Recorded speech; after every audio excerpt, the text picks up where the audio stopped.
You're listening to Beyond Boss Fights, gaming, technology, movies, and more. Now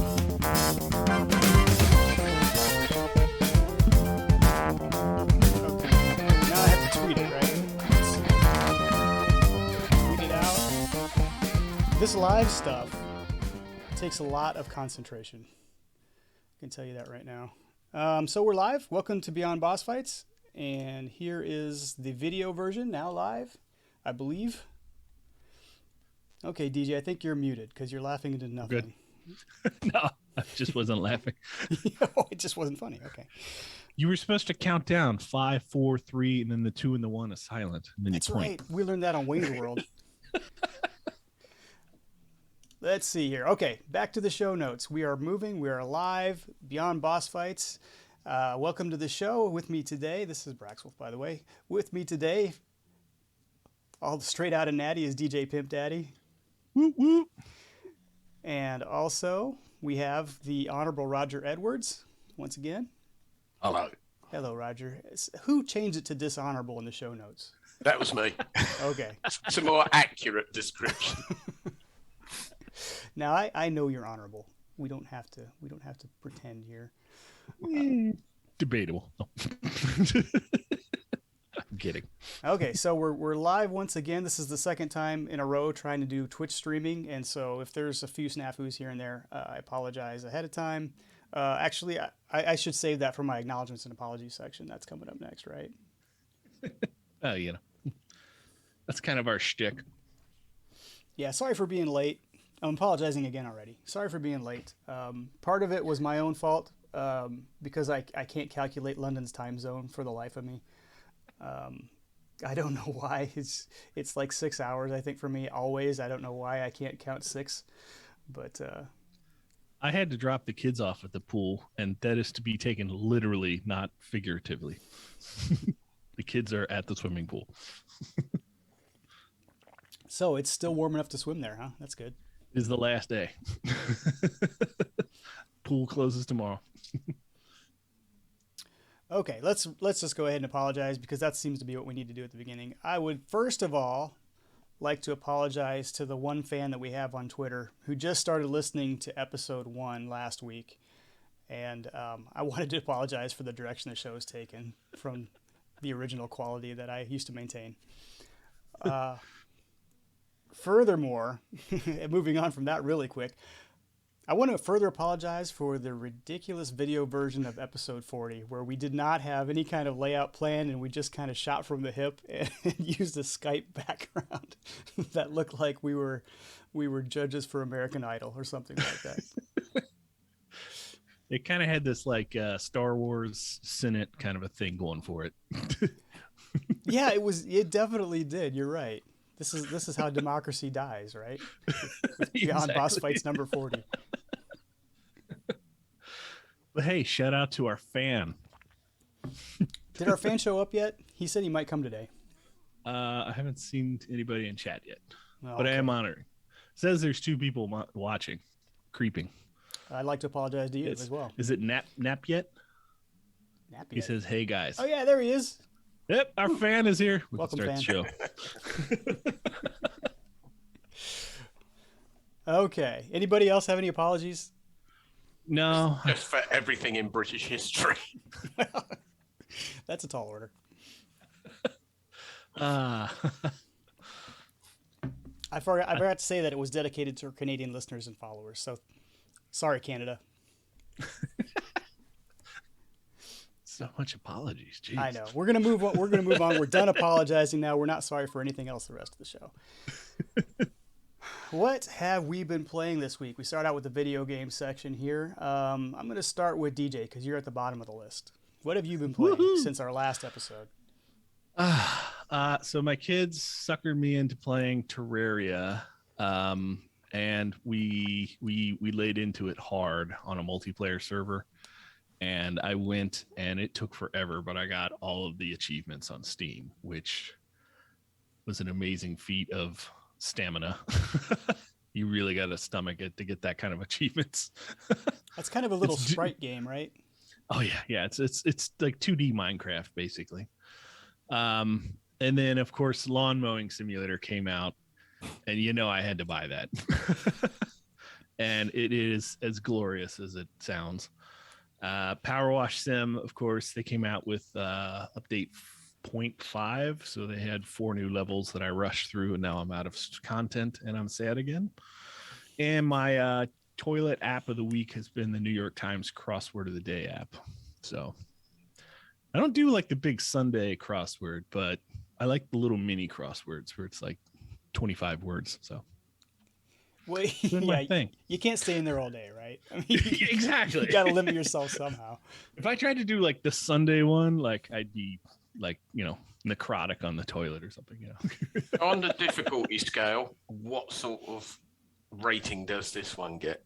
The mini ones are like, they're perfect for people like me who don't have patience or intelligence. So I was one across the indefinite article, second clue, first letter of the alphabet. Yeah, none of them are more than 5-letter words. Fair enough. So probably a lot of 4-letter words. Yeah, there is a lot of 4 and a lot of 3-letter words too. So it occurs to me that if you're gaining a lot of life experience with all your simulator applications, are you going to start your own business at some point, power washing and mowing people's lawns and stuff once you get the experience? So I was actually the other day, if it wasn't so blasted hot outside, I was actually going to pressure wash my lawnmower. A crossover. Yeah, the crossover we all want and deserve. Life imitating art. See, this is where like Humble Bundle needs to bundle them into like Dad Simulator Weekend or something. It just that sounds I'm like just a win. saying, marketing. Yeah, right there. Father's Day sale. What about you, Roger? What are you playing this week? Still been stoically working my way through whatever event Star Trek Online is handling at the moment, because there is a game where they've just decided they will just run an event after event after event, which is good, I suppose, in a way. Coming up soon, they're rerunning the Temporal Agent event. And that means that you can create a new character and you'll get all sort of bonuses on it if you create it between a certain date and create a character from the original Star Trek era. And I must admit, that particular story arc in the game is possibly the best.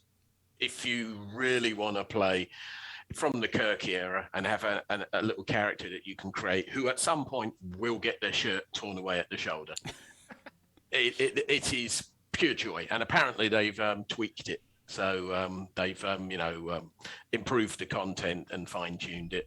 So I'm looking forward to doing that. I've also been playing some Lotro. I've just caught up with the Wildwood region. I was massively over level for it, but I just did it just because I wanted to see what the content was like. So I played through it. That was fun.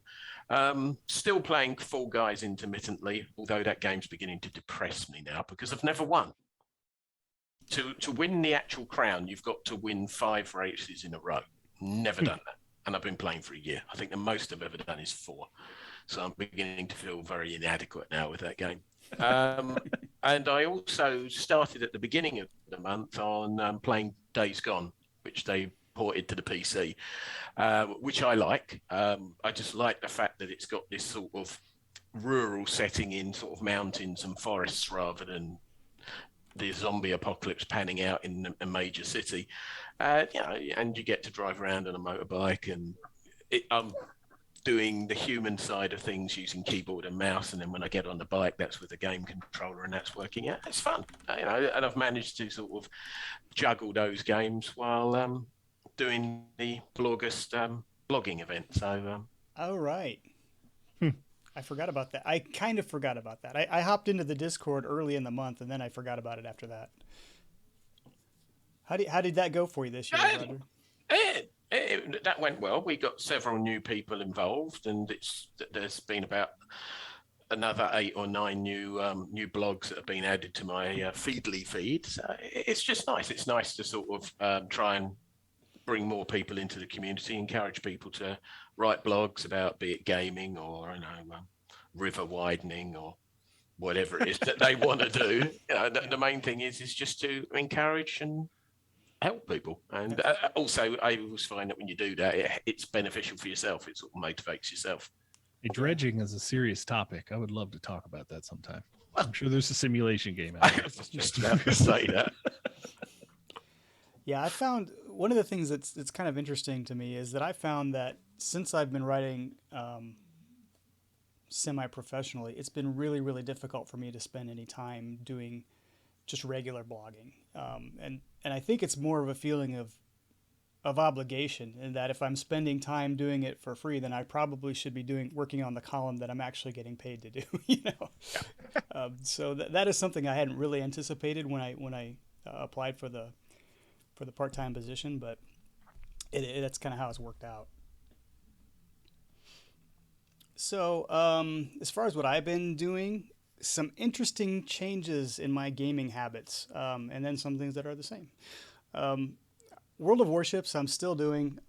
There's been a huge community upheaval in that game, and I will go into that in further detail later on. But I'm still playing. I still find it enjoyable, especially from the standpoint of my oldest son plays the game as well, and when we play together in a kind of a cooperative setting where we div up together and play in a random match, that just makes it that much more enjoyable. Something we can still do together. He's 20 years old. There's, he's reached the point of adulthood, so we no longer have the same relationship as we did when he was 9 or 10 years old. But it's fun that we can still touch base with something like that. As far as the changes go, I started playing a game that I kind of swore I would never play, actually. EVE Online, I decided to try. And it is really an interesting game. My next column is going to be about it for Massively, but I don't have a lot. It's one of those things.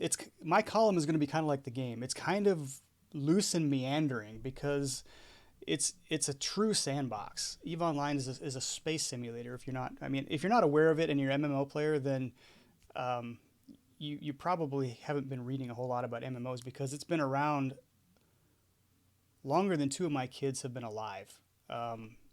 It's almost a 20-year-old game, probably one of the oldest MMOs that is still fairly active, and but because of that, it suffers from some of the old MMO designs. One of them being that once you get kind of going and into the game, they just let you loose, and there's very, very little direction as far as quests to follow. If you ask an EVE Online veteran what you should do when you're like 3 or 4 weeks into the game, their answer will be, well, what do you like to do? And it's not a wrong answer, but it's just not a real helpful answer, because at 3 weeks in, you don't know what you want to do. You don't know how to do anything yet. And I know that CCP Games has been really trying to fine-tune this new player experience for EVE, because it is just a very, very daunting game to try and get into, and it's difficult to find guidance. And typically in an MMO you can use a guild for this. Guilds are very important in EVE. They're called corporations, and they kind of drive everything in the game. They drive the economy. They drive the big wars that you hear about. But some of them they're made up of players that have been playing the game so long that they take a lot for granted.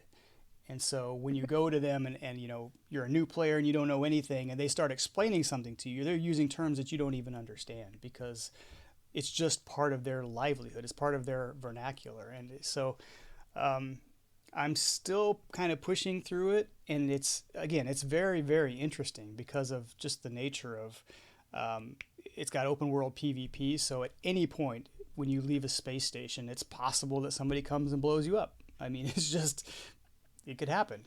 So that is something that like I said, I'm pushing through it, and I think from the standpoint of intellectual curiosity, it's a real fun one to get into. I don't know. I feel like at this point I should have a recommendation for what somebody should do as a new player, but I still don't really know myself. So maybe when I get to that point, I'll be able to help out a little bit. Did you have a question, DJ? No, I'm just laughing. I saw you put EVE Online, and I just wanted to scream, Brax, no! It's like, and Seems like such a rabbit hole. that's part of the challenge, right? Is that can't imagine trying to break into that game too, right at this point, right? When you're looking, for me, when I'm looking to do something, I want to get into it deep enough that I have a good understanding of it, but I don't want it to take over my entire life.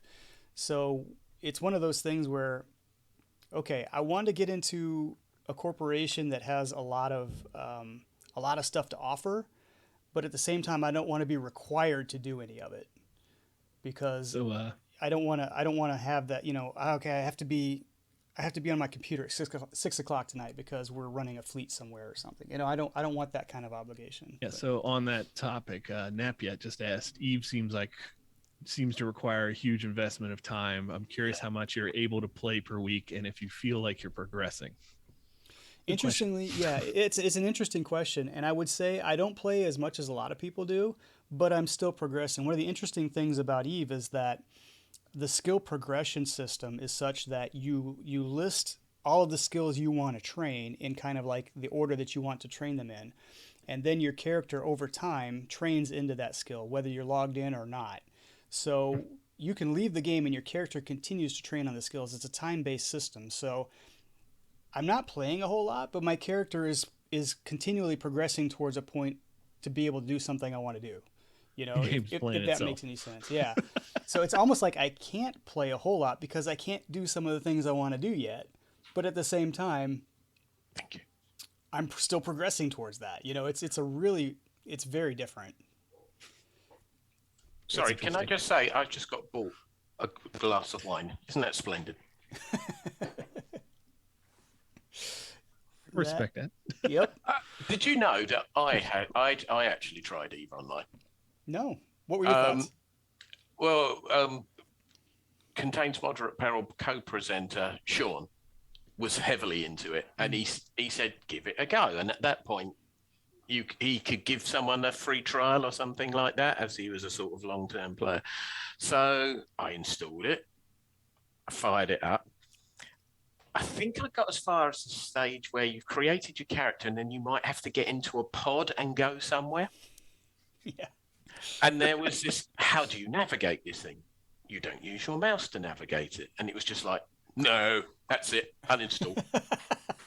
And I just fell at the first hurdle because it just wasn't for me. You didn't even get into a ship. No, it was just so counter to my expectations. If I had never played another MMO, that would have been fine. I would have learnt how this game works, how you navigate your way around, and I wouldn't have had any baggage. But I was coming with traditional MMO, WASD, or using your mouse and holding a key down to steer and stuff like that. And it was like nothing like that. And that was just so abstract and different to me. I just thought, no, not doing that. Nope, it is different. There's no WASD at all. It's basically you select an object within the system that you're at, you click on warp to, and it goes there.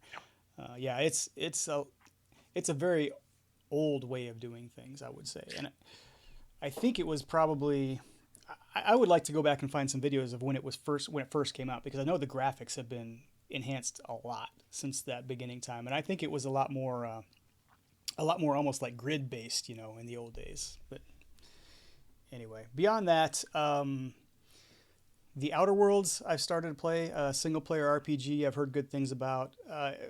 I played only a couple hours of this, and it hasn't really hooked me in too much so far. Maybe I'm just not in the mood for an RPG right now. But I did want to mention a different game that I just bought today and looks like it might have some promise. It's called Foundation, and it's in early access.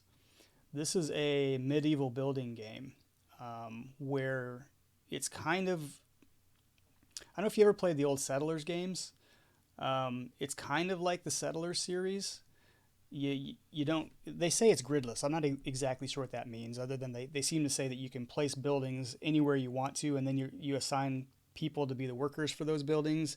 Those people will walk between buildings to transport things. And I think what they mean when it's gridless means you could rotate things infinitely. It doesn't snap to everything's in straight lines, right? That makes sense. So I've got maybe 45 minutes into this game. I was messing with it before the show, and it holds a lot of promise. It's really cute. I mean, if I can say that as a grown man, it's a very cute game. it has not sprites, but it's got little people that walk around, little cartoon people, and as they walk between buildings, it creates the paths just from them walking there. It's kind of neat that way. And we'll see how it goes. I don't know how deep it is or how complex it is. I would say at this point it's equal parts kind of charming and frustrating because it's early access. There are a few things that I've already run into that are like not very well explained.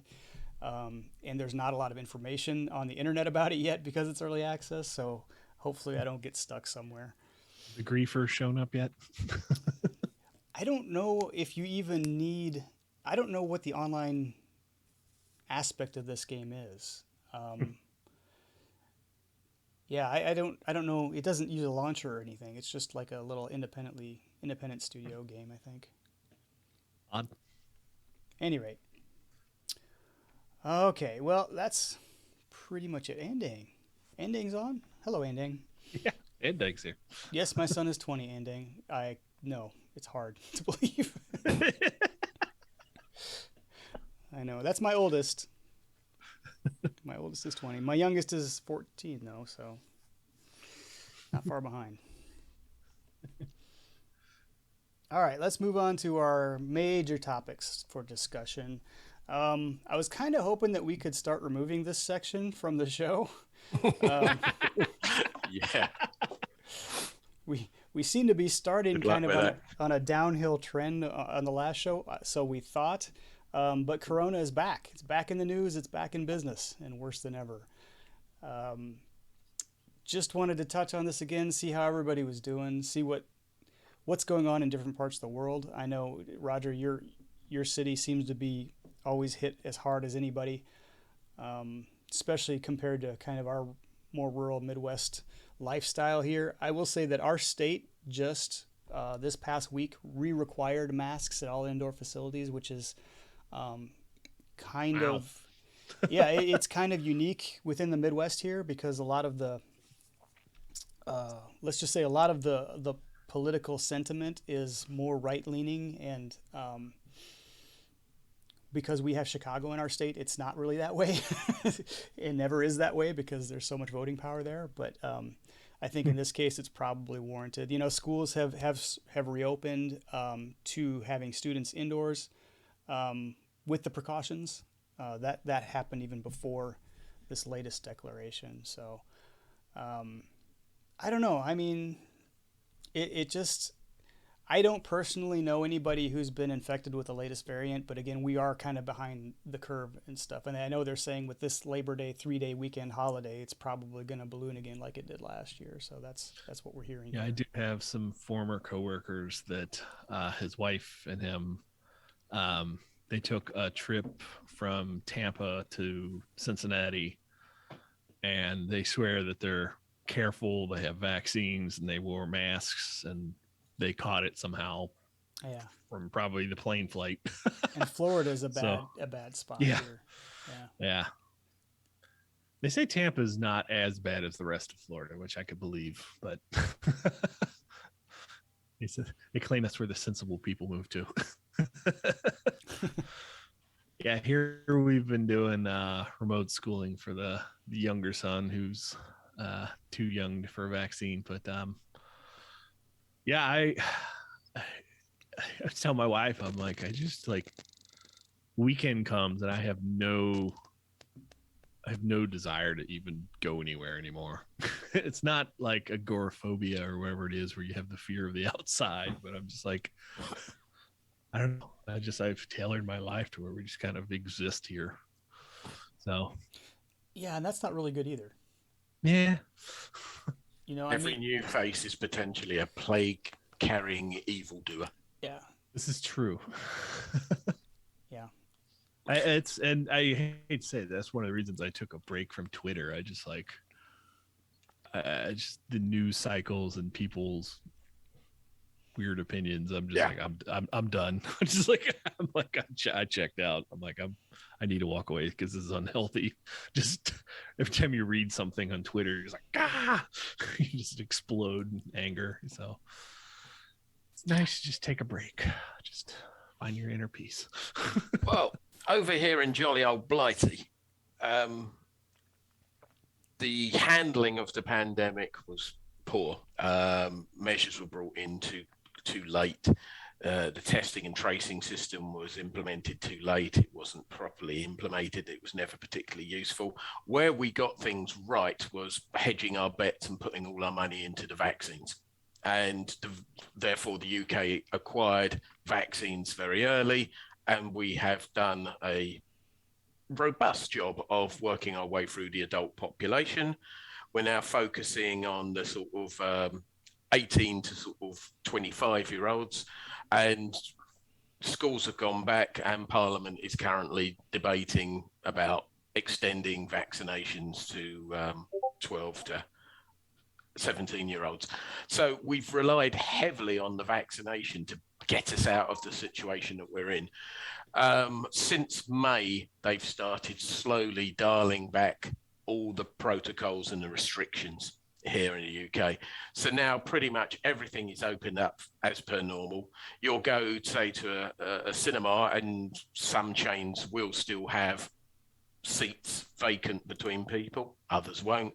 Same with theatres. If you go and see a show, you can go into a pub now and drink and have food there. They might have some nominal restrictions, like you can't eat at the bar or sit and drink at the bar, but as you know, it's no longer table service. Masks are off. It's no longer mandatory. So when I go in the supermarket and I'm queuing at the checkout, I look round and I'm usually one of a handful of people still wearing masks because I've got vulnerable family members.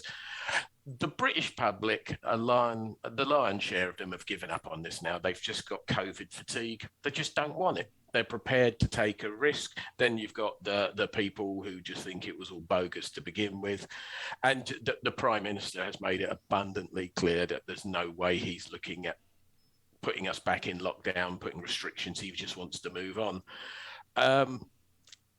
I have two very good friends who were both vaccinated quite recently, and yet they still got hit by COVID and caught the latest variant. Made my friend exceedingly sick. It put his wife in hospital.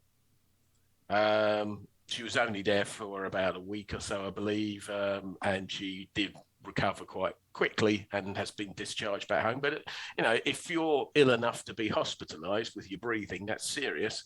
And they're only in their late 40s. It's a bit of an eye opener. I have a horrible suspicion that the chickens could come home to roost in the UK later on in the year. And the other thing that concerns me is what now if we get another variant that's more vociferous than the Delta variant? We'll be back to square one again. But it is what it is. And I must admit, I'll be fair, I went to a pub for the first time for about a year this week. One that had already been checked out, and they had a very sensible clientele, and they had the best restrictions that they could have under the circumstances. So I felt quite happy about that. But it's not like that everywhere. You'll go to some places and people are just sort of returning to how things were in 2019. And I personally don't think that's the right approach, but it is what it is. People have COVID fatigue. They are just sick to death. The story doesn't even feature on the nighttime news that much now. It's been so far pushed off the news agenda. And I'm sure it's probably the same in the US because you've got Afghanistan and, obviously the anniversary of 9/11 coming up, which would probably be a big focal point. So yeah, we've had a lot of problems here. we had a hurricane that just ripped across the U.S. too. But the thing that alarms me, I think, more and more is the growing violence about the people against the pandemic. Just like I can't. It's like I don't get too deep into that subject, but what I'm talking about. There's people that just like they show up at like anti-mask rallies and cause like actual violence. It's like, wow, humanity is doomed. Yeah. Well, they're sort of behaving as if the virus has an agenda. It's organized and it sits in a volcano lair plotting things. Oh yeah. It's just bizarre, but we get that here in the UK. We've had demonstrations recently that have ended in violence, people trying to storm buildings where they think there are news broadcasts being made, but their information's out of date. They try to storm one set of offices, and it's like, yeah, the BBC used that 5 years ago. There's just a bunch of quantity surveyors now having a conference, and you've just stormed it. Yeah. So one of the things that's interesting, it sounds like you may be still somewhat behind us on vaccination rollouts, Roger, because we're now starting. One of the things in the news cycle is picking up is the 6-month booster shot that they're talking about.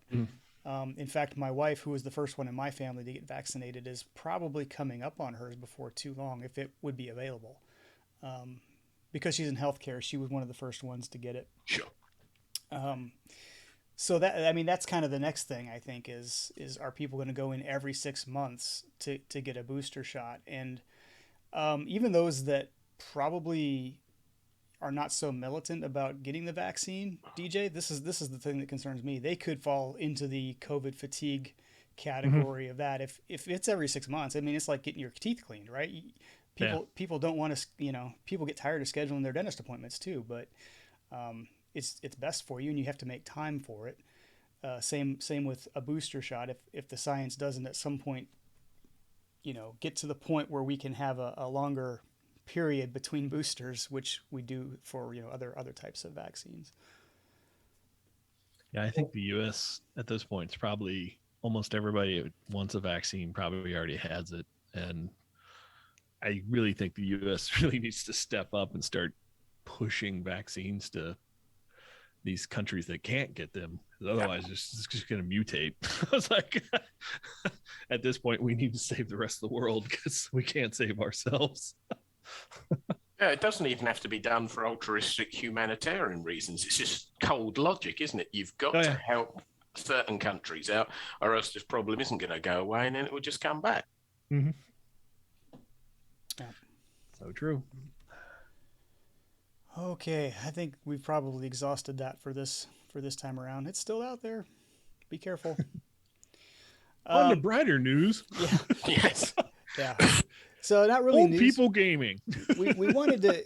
So in the interest of covering kind of evergreen topics like we used to do back in the day, I thought this would be an interesting one to talk about the three of us together, because I feel like, and whenever I say something like this, I'm proven wrong instantly by somebody who pops into my Twitter feed. But I feel like we're kind of on the older end of people who actually would take on the term gamer as part of our identification, self-identification. And so I wanted to kind of have a conversation with a couple of people of my generation, older gamers, without being too insulting to anybody. And what gaming looks like at our age, as far as, is it different than the people that are of the kind of millennial and Zoomer generations when they talk about being a gamer or having friends that are gamers and things like that? So I just thought that would be an interesting conversation to have. I know one of the things, when we first kicked the podcast back off, our friends over at Geek to Geek Media, who do a fantastic podcast of their own, advertised us to their listeners and viewers and said, DJ and Brax are kind of like us, just a little bit older, And I thought to myself, well, accurate, but I guess I didn't, you don't ever think of yourself as older, but the truth is, according, compared to those two guys, we are actually of probably a different generation as far as, they usually delineate things. So, DJ, why don't you kick us off on this topic? So first off, I'm not old. My beard turned white because I used to fix printers in IT. That's my excuse. Roger, you understand. I understand. I do understand. And I am old. Now, I'm 45 this year, I think. Yeah, God, I'm getting up there. Wait, is EVE Online? Is that like a midlife crisis kind of an MMO? That just hit me. Yeah, I think it's because I grew up playing cooperative multiplayer games, that I started disliking multiplayer, like the competitive PvP-ish kind of stuff. Uh, my idea of multiplayer games was sitting down with your friend next to you playing Nintendo, and if they screwed you, you just turned around and just whopped them in the arm. You're right. It wasn't this like anonymous over the internet, somebody, teabagging you. So Don't do the hand motion, please. cheat. Yeah, no, we don't. For those of you on the video show, or those of you on the audio podcast, DJ did a teabagging gesture. um, yeah, I have, however, appreciated the fact that now that I have kids and they're preteens, old enough to be fairly hardcore gamers themselves, but not old enough to where they don't want to play games with their dad. Like, we have started in the past year really just laying into these charming little games like Terraria, Minecraft, Subnautica, right? And I realize it's games that I could set up like private controlled servers. I just did the teabag gesture again. I'm sorry. I hate I don't know what to do with my hands. It wasn't even appropriate that time. But yeah, I swear, I think it's because like I can make a controlled environment, right? And you just, you can let their friends in, you can let in a couple people, but it's not the public, right? So that's been my recent like startling realizations of how I could slowly ease into multiplayer games. But yeah, other than that, I'm probably the worst person to ask about gaming at my age because I'm the simulation king. So like, you just expect somebody of my age to play Train Simulator all day, right? Yeah, you do that instead of actually building the model trains, which old people used to do. I took the kids train spotting like a year or two ago, and when we got out of the car, I realized that it was just like a parking lot full of like really old guys. Mm-hmm. I'm like, hey, we're the young kids.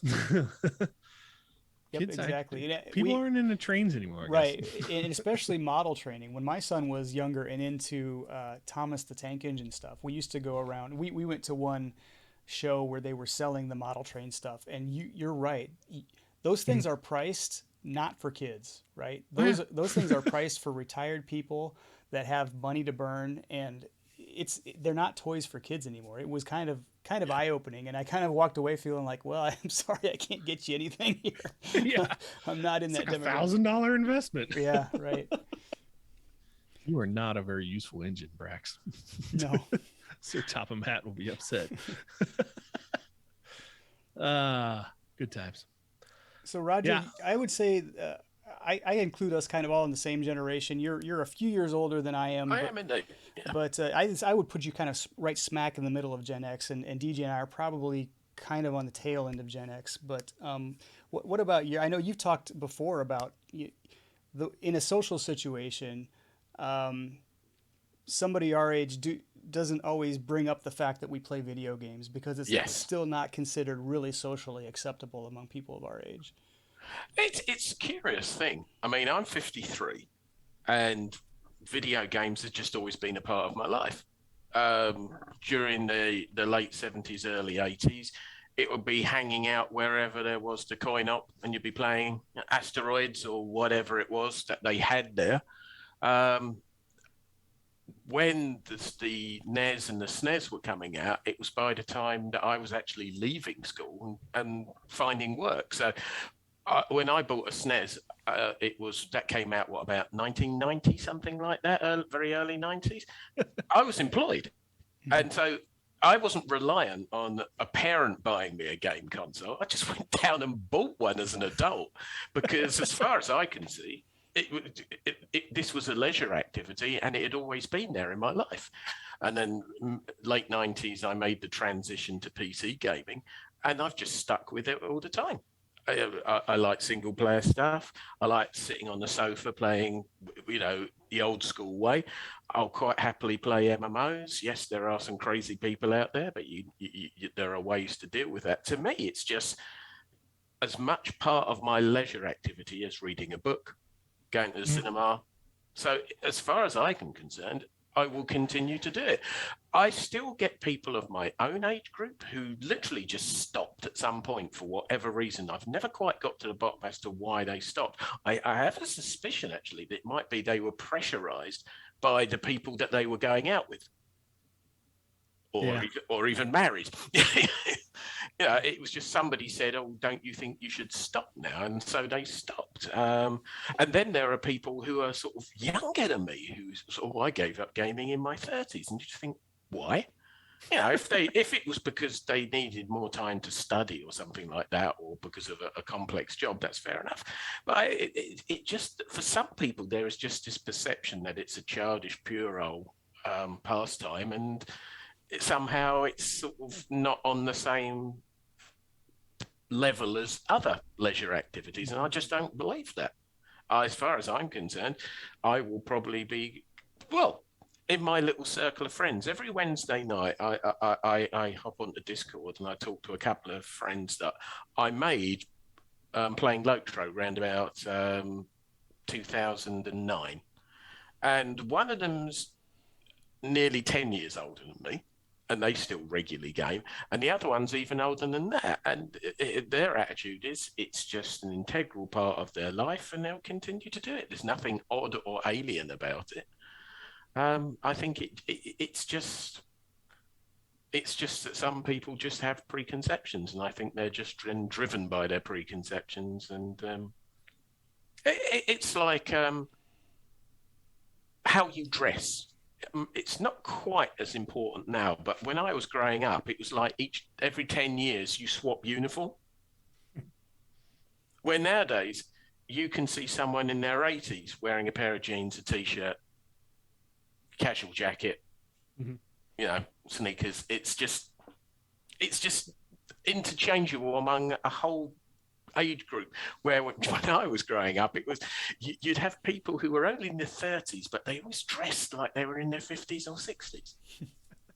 That was very much, I think, a UK thing. And I just think that to some people, that's what the thing about gaming is. It's just they approach it with their own set of cultural and emotional and personal baggage, and then they interact with it or abandon it accordingly. Mm-hmm. I still find a lot of people that I wouldn't suspect still play games, but then they're on the side. Those are the kind of people that they love playing like the sports games on Xbox or something, right? With all their friends, they get down and they play an NFL or NBA game or something. So it's just like, it seems like about everybody I know play a game. I think I've reached that age though where I realize that if I want to do some of my other hobbies, I actually have to limit the amount of games that I'm playing, right? Sure. And I've also started being very choosy about the games I play. I don't feel obligated anymore to finish a game if it doesn't capture me within the first 2 hours, right? I have a pretty solid 2-hour rule these days. It's like, oh, it's a slow burn, just stay with it till 10 hours. You're like, no, I don't have that kind of time. So do you think some of that also comes from the fact that you can afford to cut those loose and try something else? Whereas, back in the day, you spend money on a game, you want to get your money out of that game, Totally agree with that point. Yeah, back in the day when I got a Nintendo game for Christmas from my parents or something, right? That was all you got for 6 months. So, you played it, whether or not it was good or bad. Whether it was really good or it was highlight on the NES. The games are very ephemeral now, aren't they? You get a AAA title that gets hyped for 18 months. It gets launched. It's a big noise for 3 months. It's discounted in 6 months, and by 12 months, once they've done the year pass and the DLC, it's yesterday's news. Yeah. And you're picking up a $70-$80 game for under $10 on some sort of bundle website. And I think that in itself means that you can be a lot more particular about what you put up with. You know, if some, and also I think it's just getting older, more comfortable and wisdom thing. I used to read a book, and even if I didn't like it, I'd finish the novel. Don't do that now. Don't have to. My time's precious.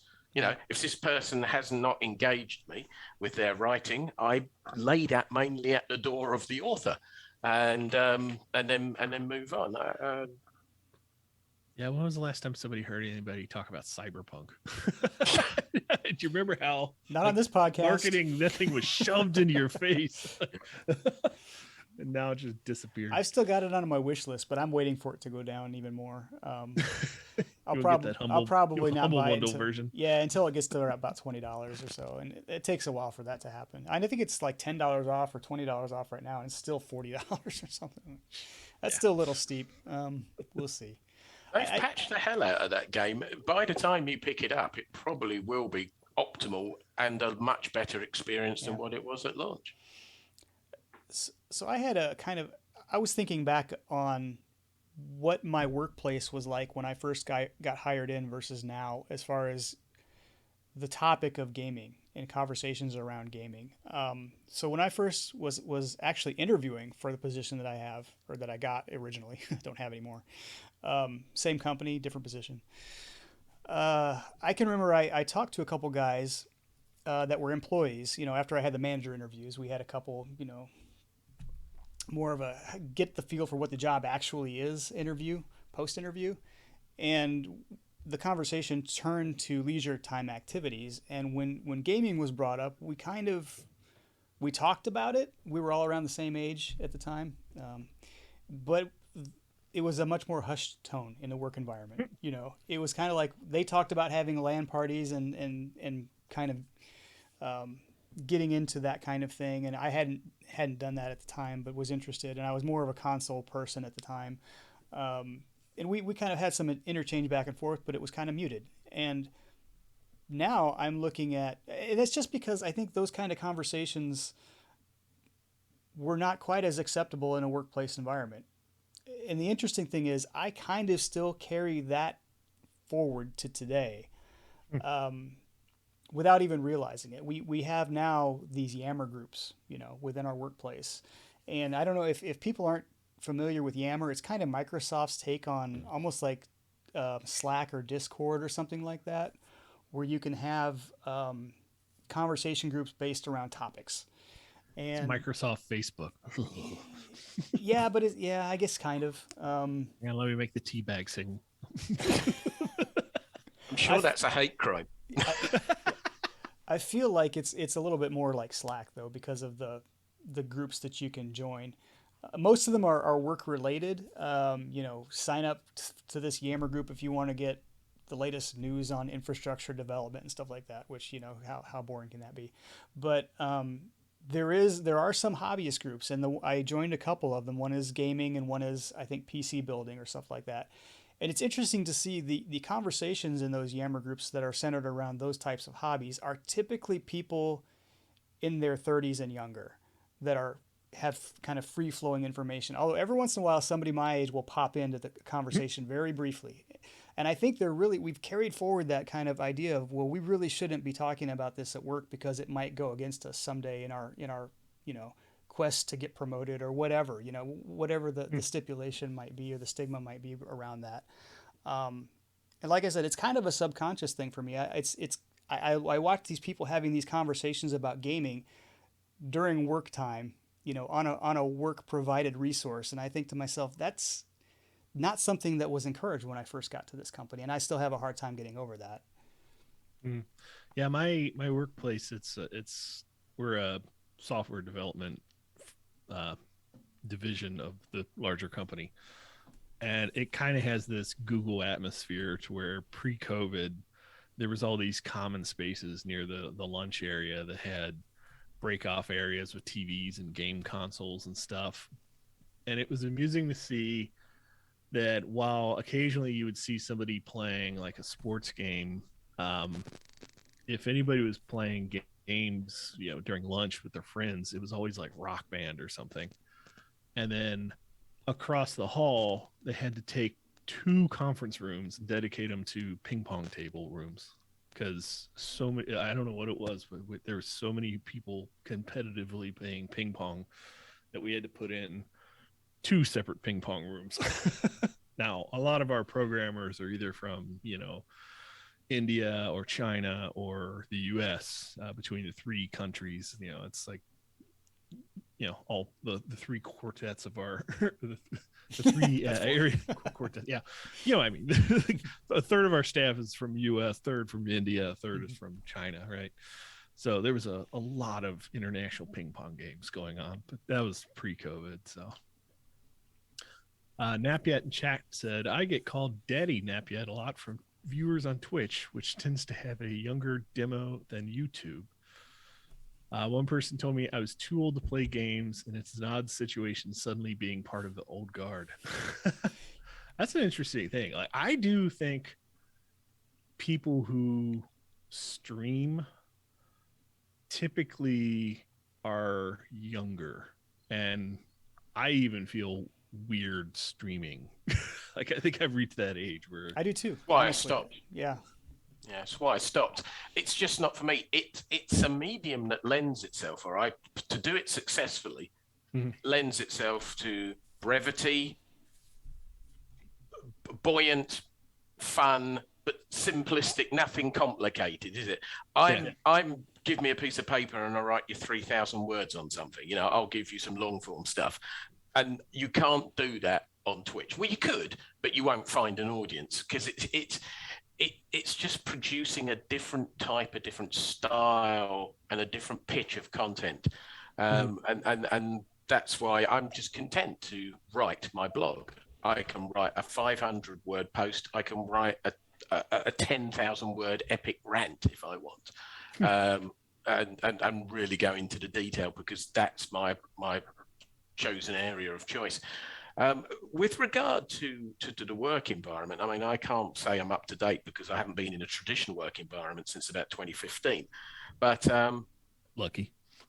Well, yeah, I swapped employment for caring. It's not exactly a great exchange, but that was just again, if people were going to play games.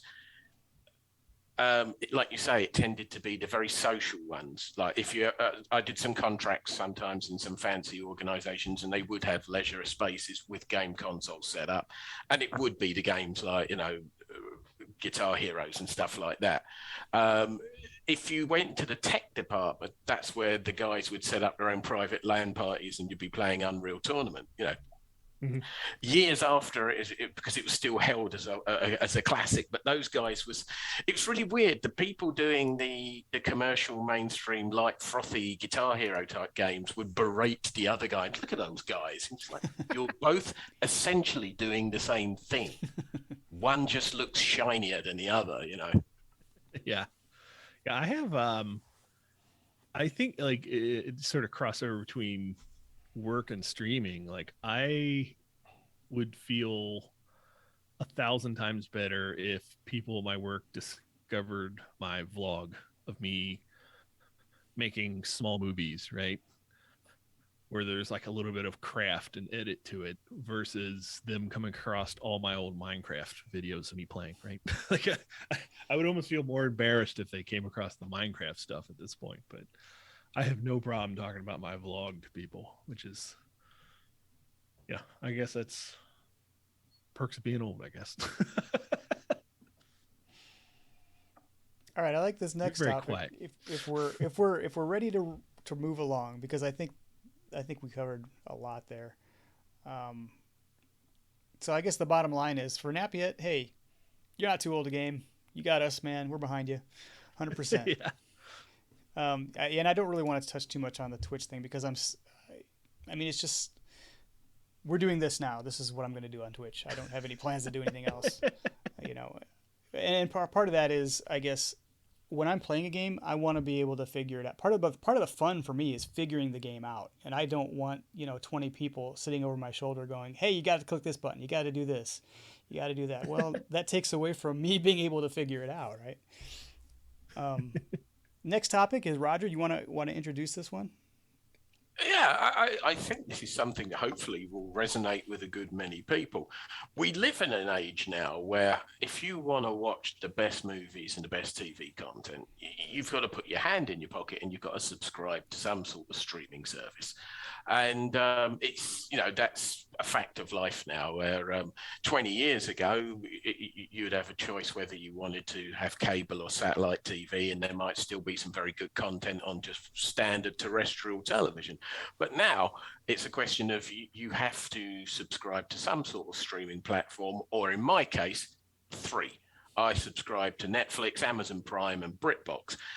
And the BBC also has its own free one if you're in the UK. If you want it outside of the UK, you pay. So, between those sort of three that I pay for, and then the other ones that are the UK terrestrial companies that are putting out their own content on catch up, I can cover most stuff, but there's still a huge amount of material that falls between the cracks. And then you have to start messing around with VPNs and, okay, this is on Netflix, but it's on Netflix UK, or it's on Netflix Turkmenistan, so let's break out the VPN and to get to see this content is in the region. And it comes to the point where these subscriptions aren't particularly big, but then when you've got two or three of them, and then you look at the cost through the course of the year, it builds up.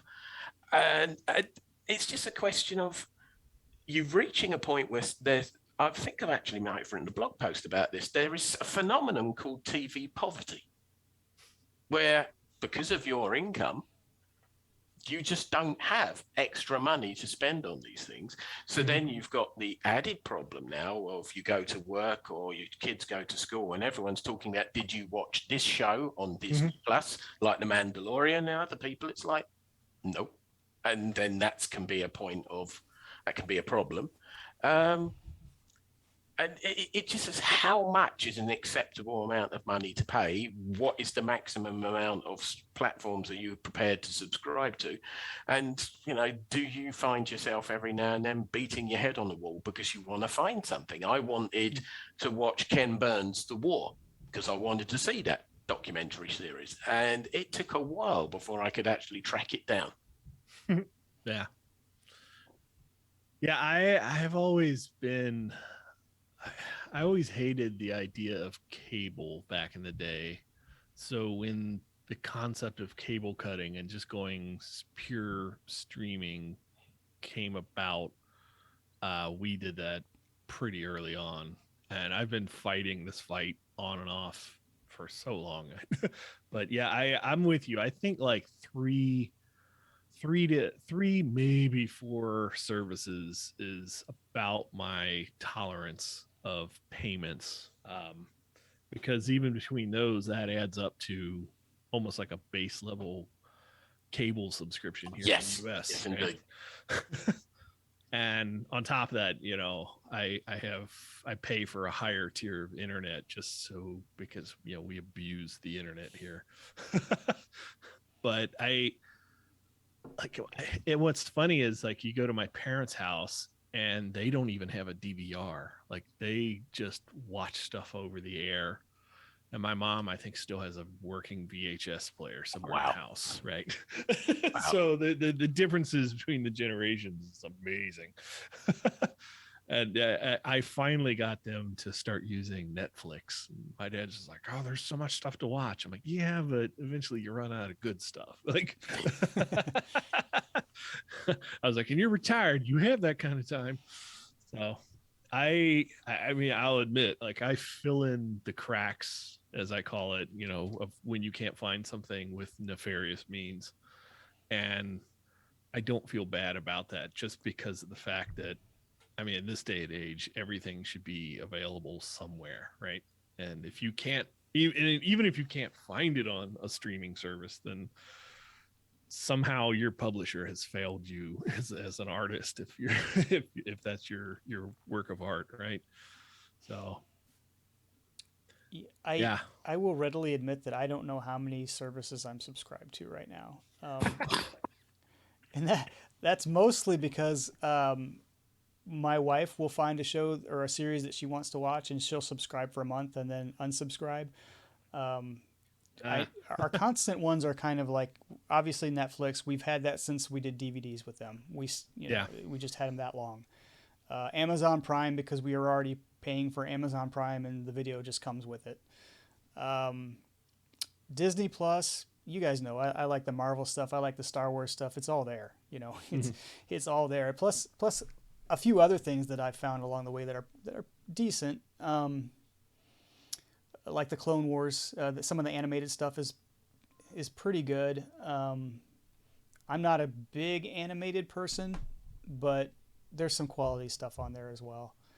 And then occasionally I'll see something. Actually, I think we have the Disney Plus, Hulu, ESPN Plus bundle, which is only a couple dollars more than Disney Plus alone would be. And that was mostly because ESPN Plus was something we had before for $5 a month that had all the Major League Soccer games on it, even though football is life. That's turned out to be not quite as much of a deal because we get Chicago blackouts here for some reason, even though we're 2.5 hours away from Chicago. So I guess I'll have to watch all the New York teams. Anyway, yeah, I could rant about that. But at any rate, every once in a while I'll see Paramount Plus pop up. I'll see the Apple subscription pop up for a month and then leave. And sometimes she remembers to unsubscribe and sometimes she doesn't. And then we have to go back and go, what are we really watching here? I also was a very early cable cutter, DJ. I didn't like the idea of paying for 90 channels and watching 5 of them, and then finding out that 50 of them are home shopping network channels, Yeah, it's terrible. Yeah, it's just a horrible business model. And so I actually got a Nielsen rating thing once, when I didn't have any kind of cable other than over the air, and I had actually built. This is when I had built a DVR using Windows Media Center on top of Windows 7. And so when they called me, they said, so how are you watching, how are you watching these shows? And I said, well, I built a DVR. And they're like, you did what? we don't have a checkbox for that, Yeah. Print call. So I don't think my feedback even counted for the Nielsen ratings. But I was like, I don't have any of that stuff. I prefer to do, record over the air. At that time, I think we might have had Netflix, but it might have been the only streaming service that was really available when that happened. So, but yeah, I hated that cable model. Over the air was, usually sufficient for what we wanted to do. That in combination with the local library had a lot of DVDs and stuff that we could just go get for free.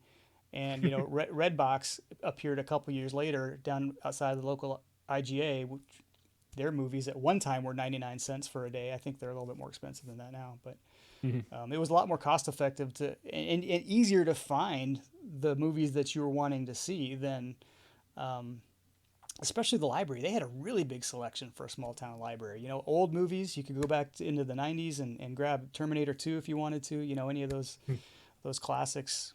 Old movies. Yeah. 90s. Yeah. The Well, 90s. You just wounded Roger. I know. I saw him wince like, oh.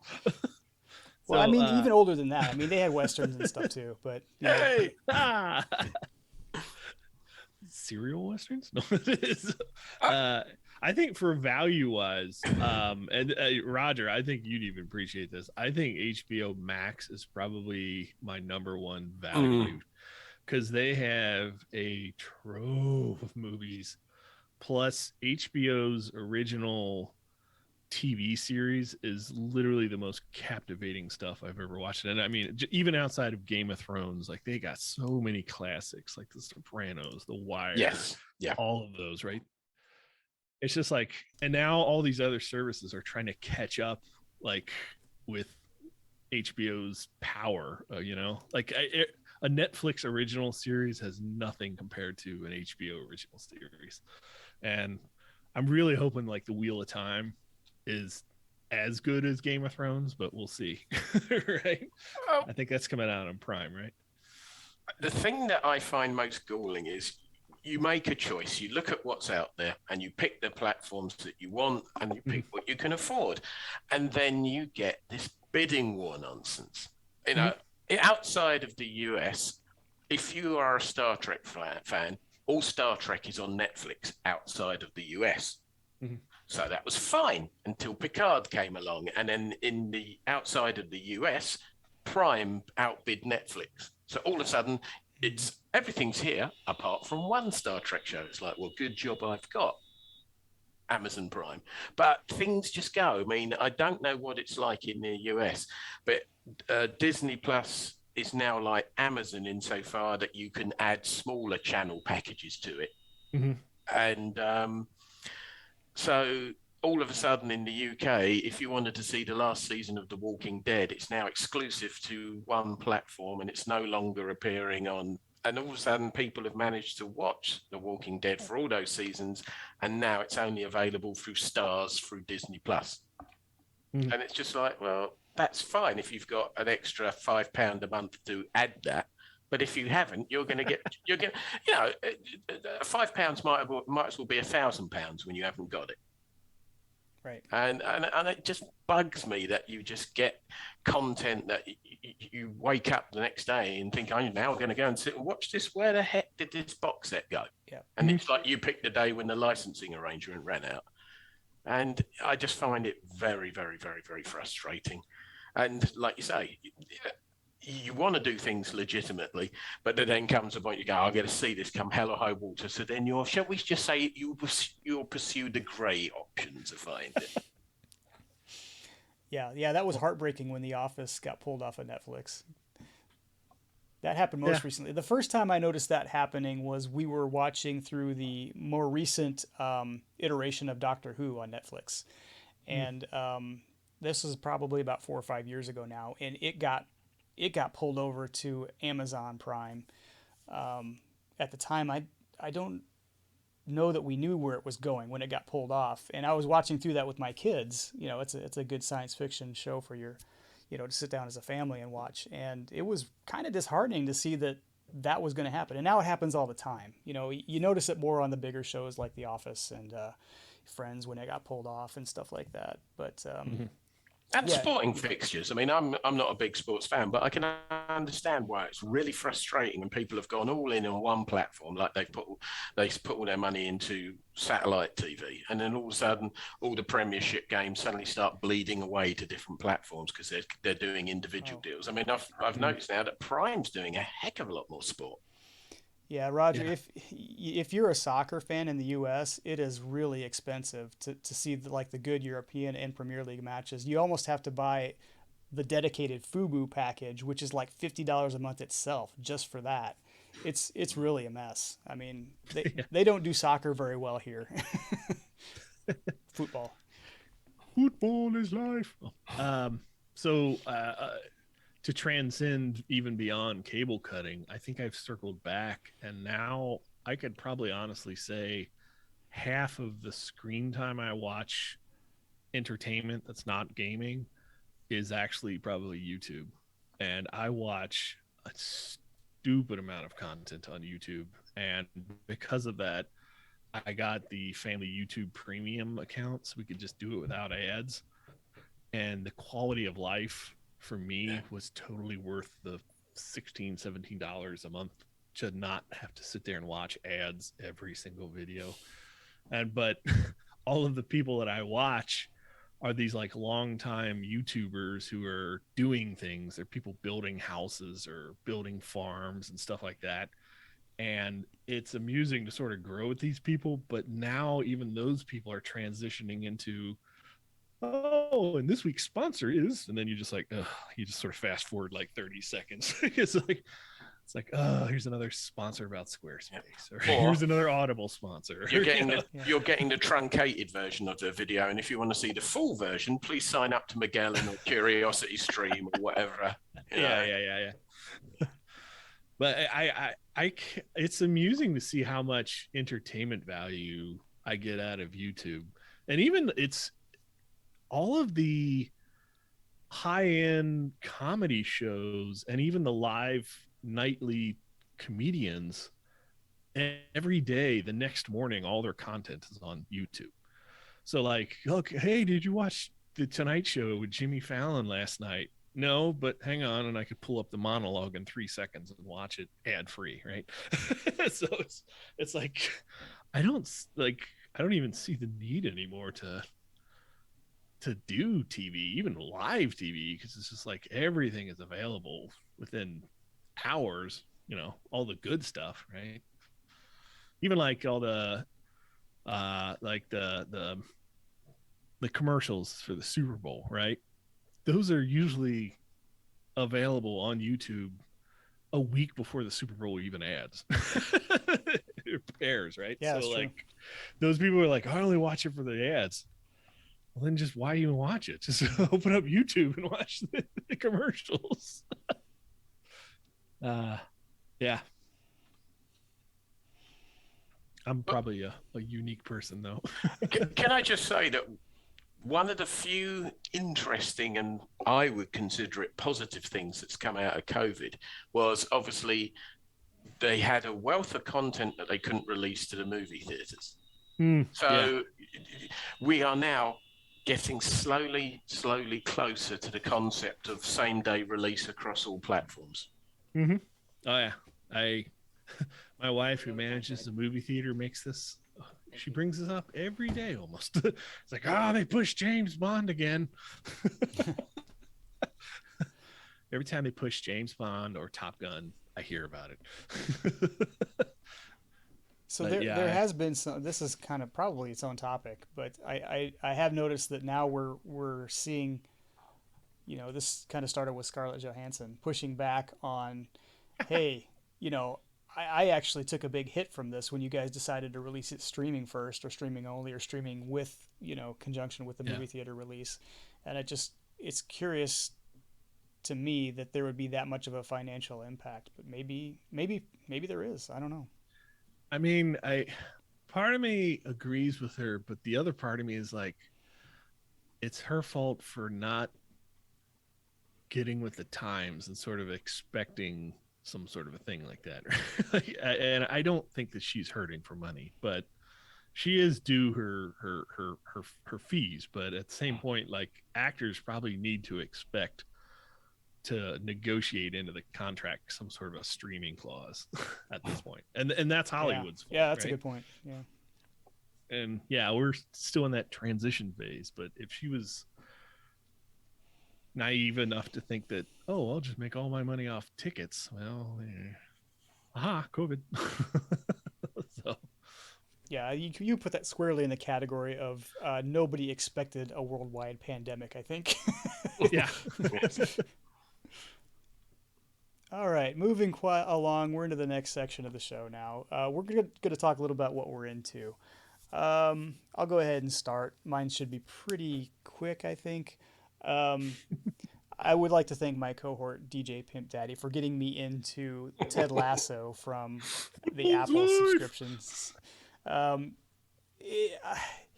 don't know what to say about this show. It's a really difficult show to explain. So the premise is that an American, Midwestern American college football coach gets hired to be the manager for a Premier League soccer team in England, a made-up team that isn't really there.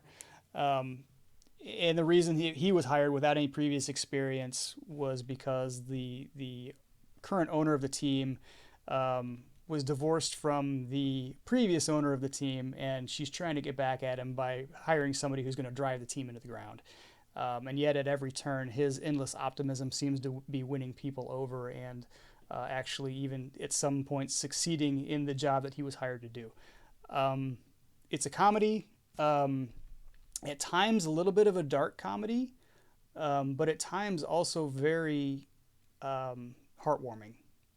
And the one, I think, term that I've seen bandied about the show is that it does have a lot of heart, and I would have to agree with that's kind of what drives the show. Is it's at the core of the show there's this wonderful heart, whether it be for kind of a sad emotion or a very uplifting type of emotion. It kind of gets deep into your soul. You don't really expect a comedy to do this so much, but it's really well done. It's really well written. It's really well casted. it's hard to say enough good things about this. I think maybe 2 or 3 episodes from finishing the first season. So I'm getting there. DJ. I'm not all the way there yet, but I don't binge things like other people do. I'll do 1 or 2 episodes a week, but it's happy just that really you went good. back and rewatched it with your wife. Well, that's part of it too, is that I'll watch one and then I'll be like, okay, this. So there was one particular episode that actually ended fairly sad, and we got done with that one, and she looked at me and she said, "Why did you make me watch that sad episode?" And so now I'm kind of screening them to make sure that she's going to enjoy the one that we're watching. She seemed to like it, but it's very good. It's very well done. I don't know, DJ. I know you had this on your list as well. Did you want to jump in? Yeah, I think in this age of terrible news and everything else in the world, hurricanes and fires and everything, it's like it's like a happy drug. Like you watch it and minus a couple episodes, like you genuinely feel like inspired after watching some of those shows, right? Some of the episodes. So do they even have that over there, Roger? It's an Apple TV exclusive, isn't it? Yeah. Mm-hmm. Yeah, so we have Apple TV in the UK, so it's available. I'm curious about this because each platform produces a lot of its own content, and from what I can see, and I might be wrong on this, but it seems that Apple seems to be spending a lot of money and missing the mark. But this one show has done very, very well. It seems to be very popular on both sides of the Atlantic because you can come at it from different angles and you still arrive at the same point. So it's on my list. I'll give it a go. It's just that I've done a couple of other Apple TV shows and just sort of had to abandon them. Because, I've watched like 4 series on Apple TV, and only 2 of them so far were worth it. and that is not enough to say, yeah, I should resubscribe to this. The only reason I got it is because we bought a new Apple TV device. Sure. It comes with a year of free TV, right? Yeah, but no, I'm all in favour of comedy shows that can provide a bit of uplifting positivity as well as humour these days, because it's in short supply. I think one of the important things to note for anybody who hasn't seen it yet and maybe on the fence about it is that you don't have to know anything about any kind of sport to watch the show. There's like very, very little about sports that's even covered in the show. It's just kind of the side activity going on here. It's really more about, it's a very character driven show. Mm-hmm. How can I do this next one briefly? So I got some interesting insight as to how online journalism works over the last few weeks. Do tell. I mentioned earlier in the show that I'm playing World of Warships, and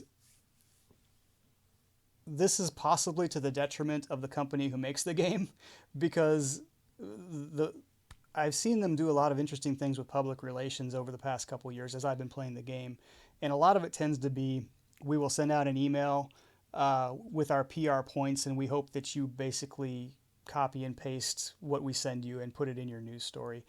And this works a lot of times within gaming journalism, because gaming journalist sites, for the most part, outside of the big guys like PC Gamer and IGN and Kotaku, are very small staffs. We don't have a lot of people that actually cover the games, and you can't have every game being played by somebody on staff, basically. So this actually works in the favor of some games who tend to fly under the radar a little bit, because they don't necessarily have somebody on staff who's in depth familiar with what's going on within the game.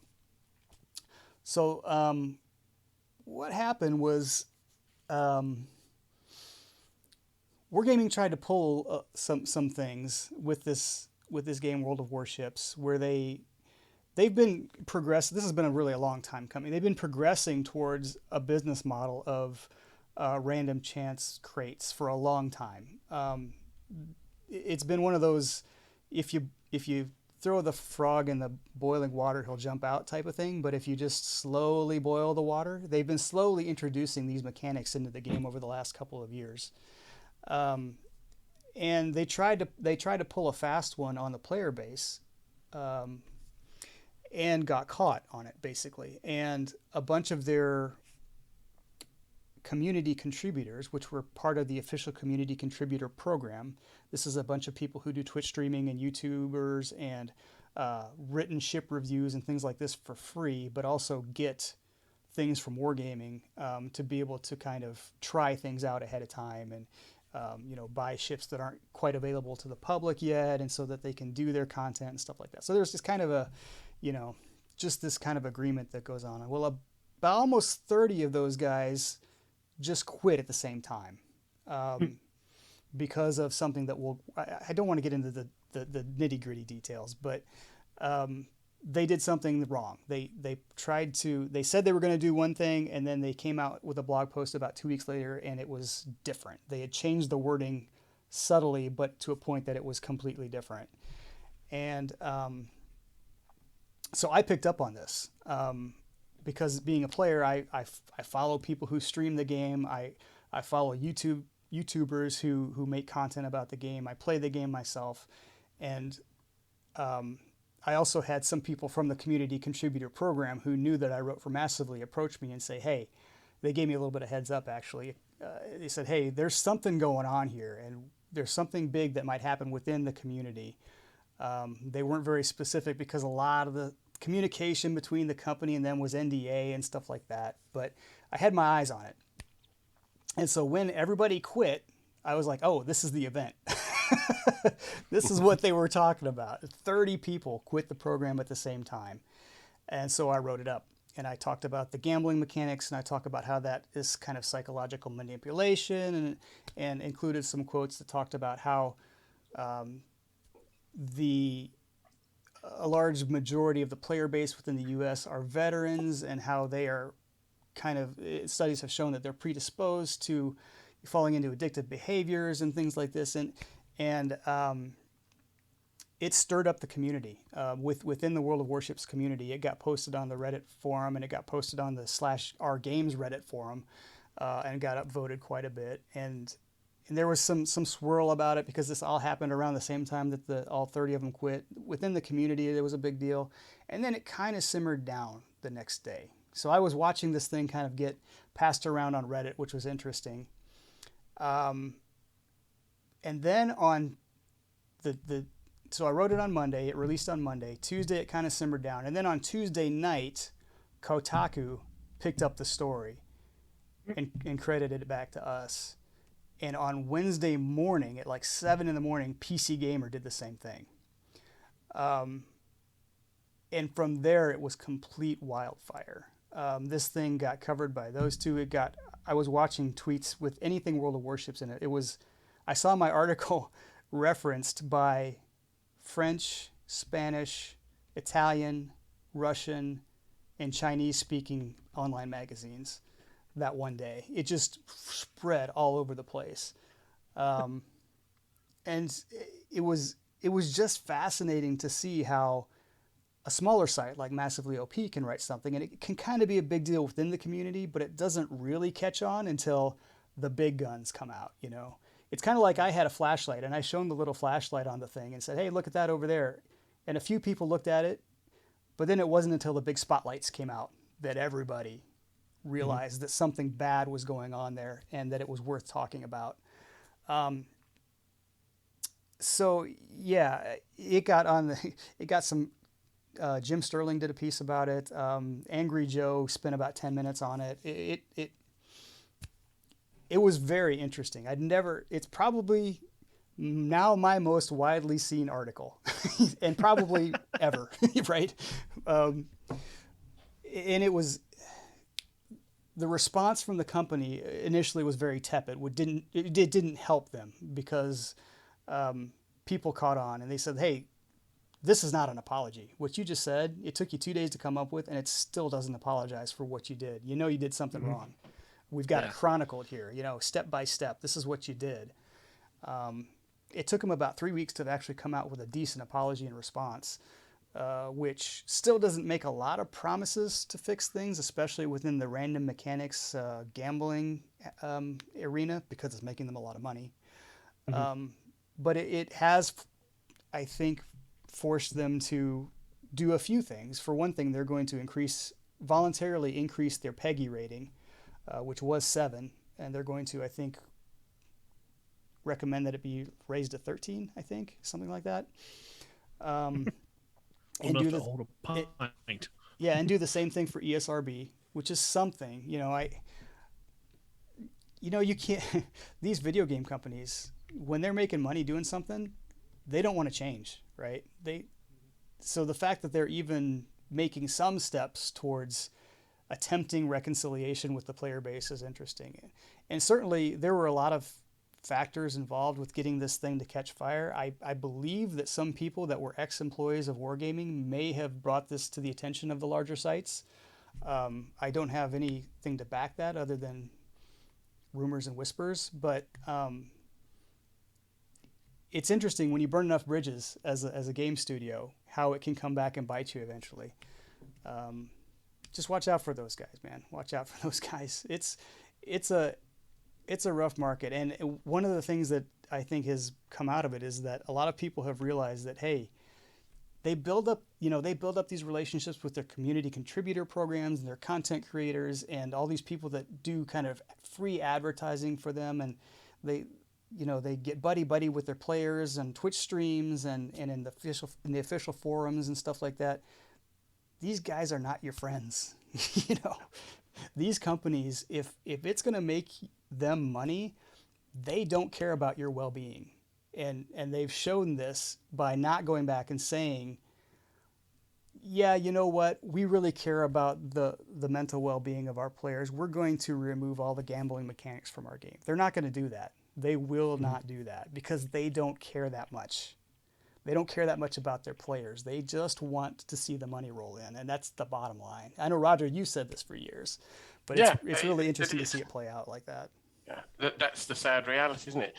Because video game companies produce products that are fun and we like them, we don't treat them as, the same company that manufactures your car or installed your heating system. We treat them totally differently, but they're no different. No corporation is your friend. You are just a resource to be tapped into, and it's sad because it means a lot of people who go all in on these things and build more than just an enjoyment of a game. It's the hub of their social activity. They've now had to quit because they've made a principled stand and they've now got to quit, and it's upsetting. But it's a sad story, but it's not the first time and it won't be the last time it's happened. I'm just curious, have you had the phone call yet? The phone call that says, you'll have a very nice porch. It'd be a shame if anything happened to it, Yeah, corporations aren't your friend. Yeah. And Jessica Beyond Boss Fights is still not your friend. We're not even a corporation. Napiet in chat actually says, I found Beyond Boss Fights through reading Brax's World of Warships report. Mystery solved. He said it was an excellent summation. And is there any justification for gambling mechanics in games from the player's perspective? I can't think of any. Yeah, money. I struggle with that one because shareholder value. On one hand, I do, on one hand, we are adults and we are responsible for the decisions we make. And some people enjoy spending their money on random chances like that. But on the other hand, when it starts to tap into addictive behaviors, the way that it's manipulated versus, going through various currencies to hide the real value of what it is you're gambling for. That's one thing I can't stand about MMOs. Yeah, when you hide it behind the bundle chains where, you might get it in the first box, which means, you only spend $5 and you got, a tier 9 battleship, or it could be in the last box, which, oh crap, I've just spent $350 on a $70 battleship, to me, that's where it starts to feel really predatory. And if that's the length they're going to continue to take it to, then no, shut it down. Take it all out. Did Dracula ever get his red painted steed, the skeleton steed? I'll have to ask him. I don't know. I don't think he did. Remember when I got mine and I just gloated over him. Like, hey, look what I got. In the UK, about 15, maybe 20 years ago, somewhere between. And they changed the legislation on high stake slot machines, where instead of having small payouts, they would do quite substantive payouts, and then because it's legal in the UK to have these, and they can be installed in certain locations, and you've only got to look at where they install them. It's never in a rich community. It's in the communities that have high levels of unemployment and the sort of jobs that are available. And it's just so obviously predatory. And you look at that, and then you just look at the loot box mechanics in so many games, and you just think it's no different. It is no different. Mm-hmm. But it's just there now, and you try getting it out, it's going to be such an uphill struggle to get them out, if that's the ultimate goal. Yep. Okay, we spent way more time on that than I thought we were going to. Who's next? Who wants to go next? What are we into? Go ahead, Roger. Oh, right, me. Audible. I've always been a prodigious reader, but at the moment I've got a lot on, and therefore it is so much easier to have a book that is an audio book. So, love Audible. However, Audible then goes to a totally different level when it comes to Tolkien. They have some very, very, very good adaptations. There was a new recording recently of Unfinished Tales. It's quite a complicated book. It's read by father and son acting team, Timothy and Samuel West. Superb. So one reads the narrative, the other reads Christopher Tolkien's notes. And it's done at a measured pace. You have time to absorb the complexity of the narratives and the character names. The pronunciation is superb, so you don't have to worry about the pronunciation police turning up and complaining. And then after listening to Unfinished Tales, it said, yeah, I'm going straight back to the Silmarillion. Now, let's not be coy about this. The Silmarillion is a brilliant book, but it's so hard to get into because you just cannot get through it. You get beaten around the head with lore and names and more lore and even more names, and it is just difficult. And yet the 1998 recording by HarperCollins, which was narrated by British actor Martin Shaw, is available on Audible, and it is by far it makes getting into that book so much easier because his voice is very calm, measured. He doesn't read excessively fast, so you can digest it. And the great thing about Audible is, if someone pops into the room and sidetracks you, you do that tap and you go back 30 seconds. Where if you've got CDs, it's just such a nightmare, isn't it, to catch up? I was 3/7 into this CD. So I've been having great fun on Audible, but particularly with Tolkien. If you want to finally conquer the Silmarillion, listen to the Audible version. I've always wanted to read that, so I will definitely try this out. And the other thing that's really useful is if you can have Audible when you're sitting at a desktop PC, you can also then bring up the maps. Do a Google search, bring up the maps relevant of Middle-earth and Beleriand, and it's just like, oh, he's going from there to there. That makes sense. And it just allows you to get into something that is worth getting into, but it's just hard to get into. The other thing that I've been doing recently is returning to old movies, purely because I'm fed up with big franchises at the moment. They serve a purpose.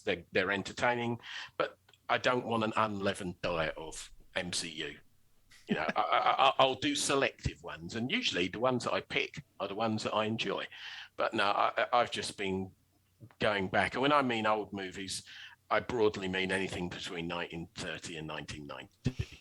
Okay, Roger, let me stop you right there because I believe Terminator 2 came out in 1987, if I'm not mistaken, and you made fun of me for calling it. No, I think it was 90. I believe it was 91. Hang on, we got a computer in front of us. I believe it was 91. Because he 91. He did it on the. He did. Cameron. Roger was right. He did it on the back of The Abyss, which was 89, which had the first big piece of CGI with the water tentacle. So. Right. Yeah, so that's all right. But it's that's what you call calling somebody's bluff, ladies and gentlemen. But no, there's just so much content out there. There's classic films, things like Steve McQueen in Bullet. Perfect opportunity to see it. Is the car chasing it as cracked up as it's supposed to be?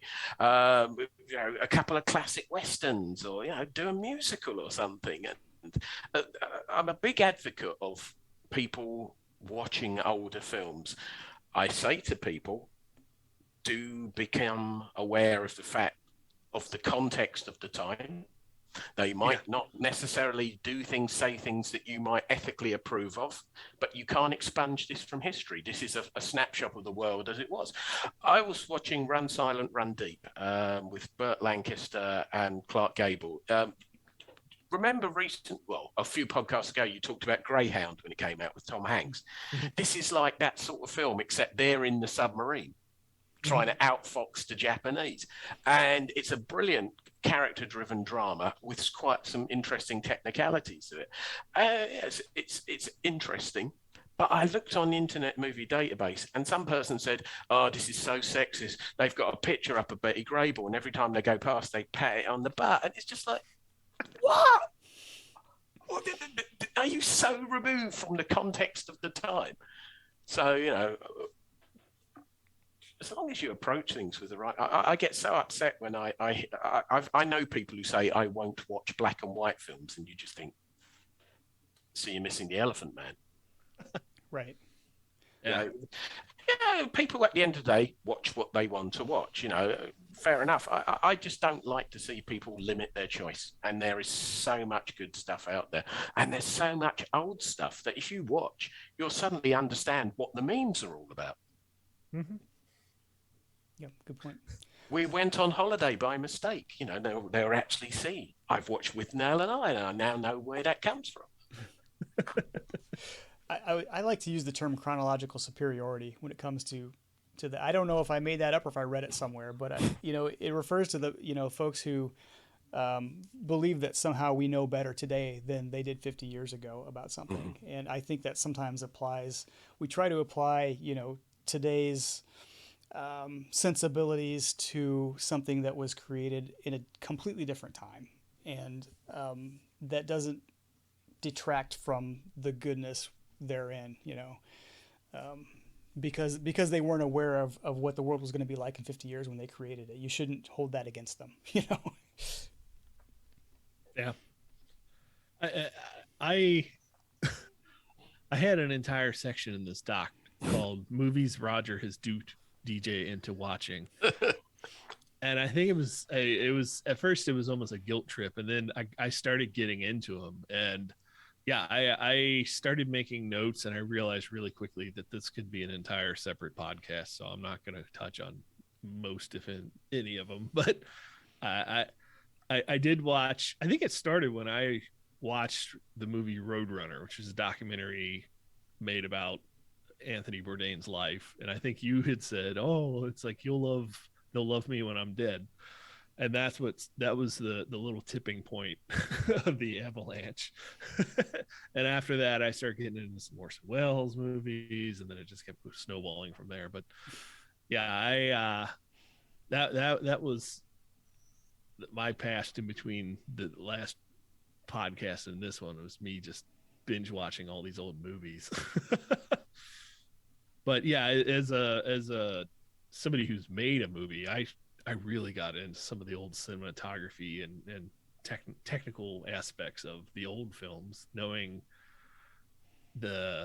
realizing it, like, they didn't have CGI. It was all mechanical stunts and things like that. So it's fascinating to go back and sort of tear those apart. So yeah, you watch a film like The Adventures of Robin Hood with Errol Flynn, and it was shot in Technicolor, and Technicolor cameras at the time were huge. Absolutely, it's like a dirty, massive, great refrigeration unit, and yet they've got crane shots. So how big were the cranes?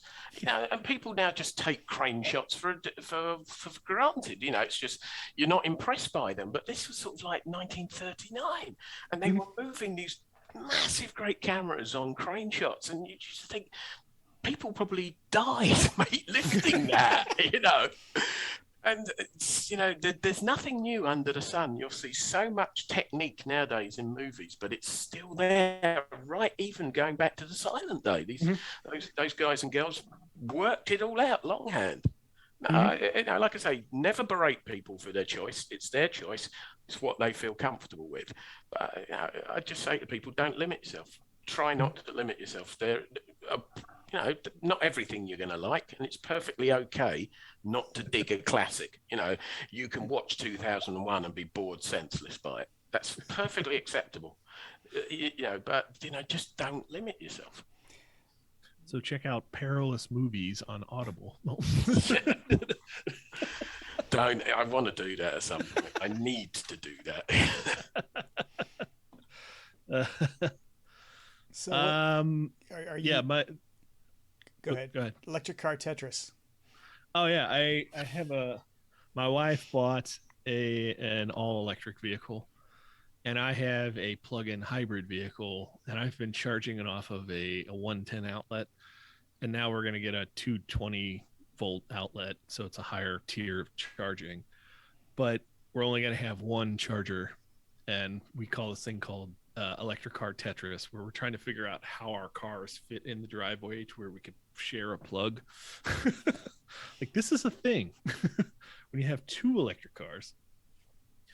So yeah, I literally have a bulletin board next to me, and you can't see it, but I was like, we drew a scale diagram of the driveway, and I have the cars, and we're trying to figure out how the pieces fit together. Yeah, my son came in earlier today and asked when I was going to get a Tetris, or not a Tetris, a Tesla. I don't see a lot of Teslas out in your part of the and that's the sticks. I said, and then I would have to buy a charger, right? Because there's nowhere around here to charge the car up. Yeah. Yeah. Charger's not too expensive. It's he's 14, so paying he's like, but his argument is, but they're cool, at that age. And he could drive it in 2 years. Yeah, that might be more the ulterior motive there. I had a question in chat. Don't want to derail things, but just curious if Brax experienced any backlash from the World of Warships article in the game's diehards. As a content creator myself, I'm often interested in the strategies people use to combat negative feedback. I don't think you've gotten any really backlash, right? You just kind of objectively pointed out the problem and sort of ducked back, right? And then it was the tidal wave of everything that went around you, right? Yeah, I think backlash isn't the right word. There were some folks who accused me of being clickbaity. That's always going to happen in games journalism, or any kind of journalism anymore, I guess. And I will point out that I am really bad at clickbaity, to the point that I will usually put like a placeholder title in my stories, knowing full well that Bree's going to come along and make it say something that people are going to want to click on. And there's been times when I just leave the title blank because I know I'm not going to come up with a good title that people will be interested in reading. So I'm so bad at clickbaiting that I don't even make my own titles most of the time. So that's kind of an empty accusation. Then I had a few people that told me I got the story wrong, that the catalyst for the contributor exodus was not the gambling mechanics, but it was the way that a single community contributor was treated within the Discord channels of the game. And to that, all I can say is, go read the statements of the folks that quit. That's not what they said when they quit. That's not what they were telling me behind the scenes. If you really want the real story, go ask them. I'm sure they'll tell it to you, and I'm 98% certain it's going to line up with what I printed. I stand by my sources, and I stand by what I wrote.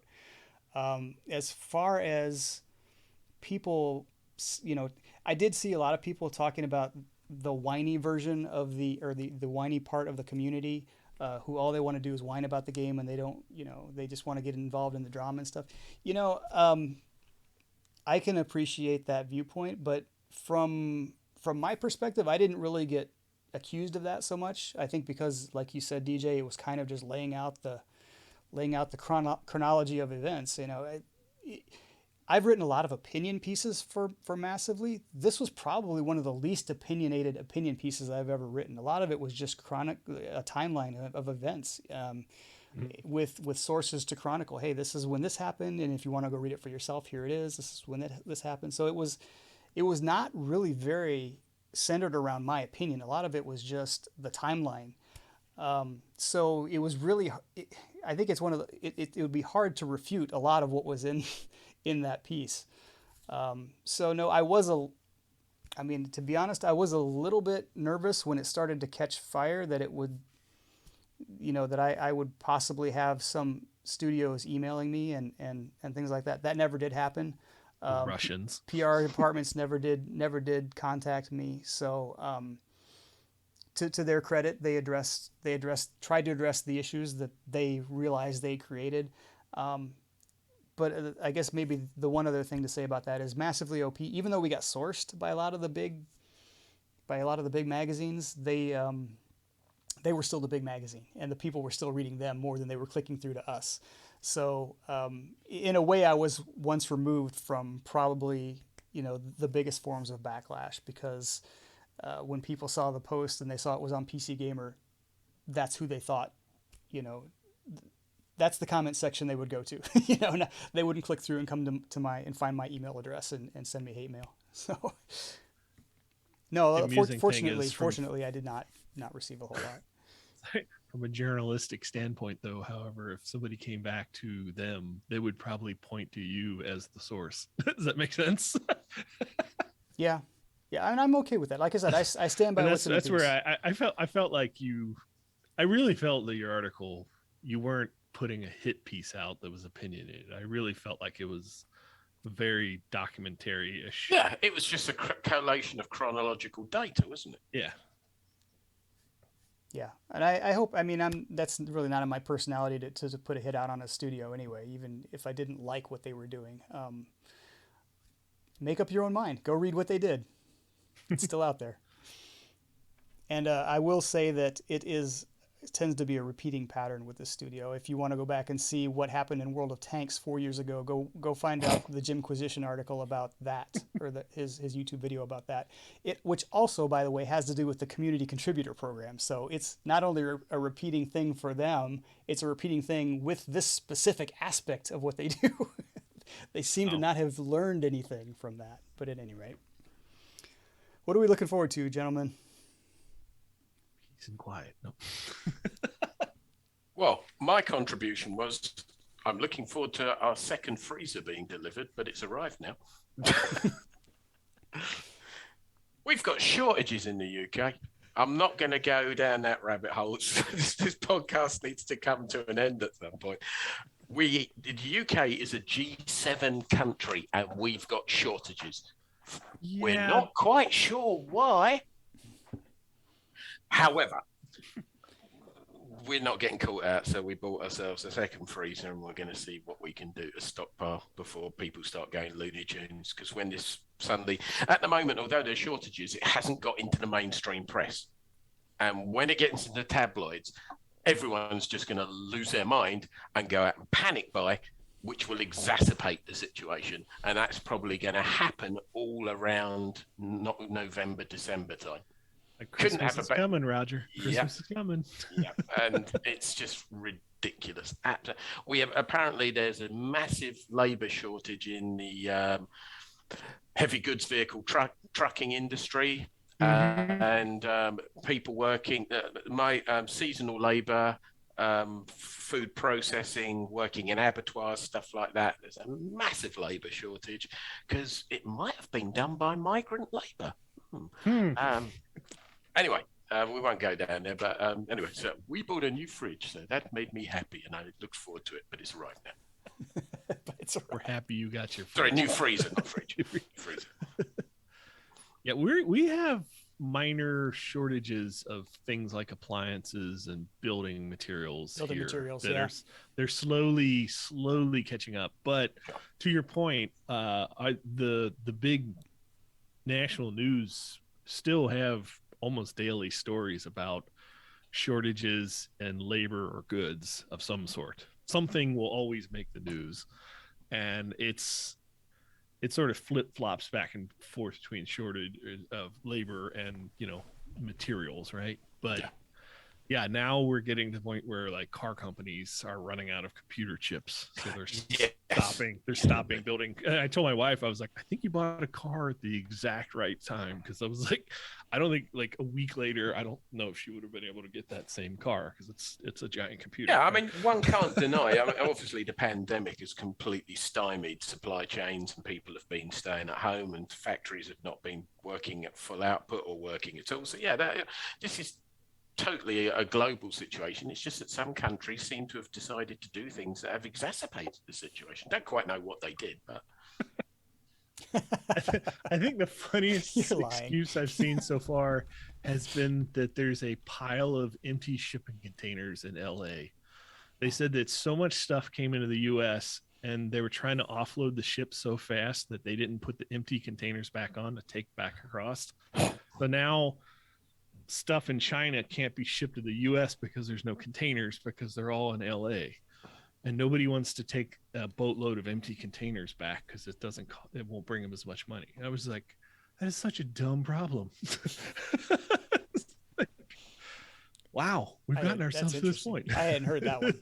Yeah, that's a thing. Look it up. It's not even conspiracy. Like, that's documented. Like, there's a pile of empty containers in LA. They're just stuck there. Talk to us about Cobra Kai or something. Come on, Braxton. Cheer us up. Bring us back. Cobra Kai. Actually, I am kind of looking forward to the next season being released, just because of the way they ended the previous one. I was a little dismayed to see that it wasn't going to be the last season, because it feels to me like where they've taken these two main characters and finally kind of brought them together in the same place should be kind of where the resolution takes place for the entire series. I feel they're milking it then. And then I saw that they had renewed it for, was it a 5th season? Yeah.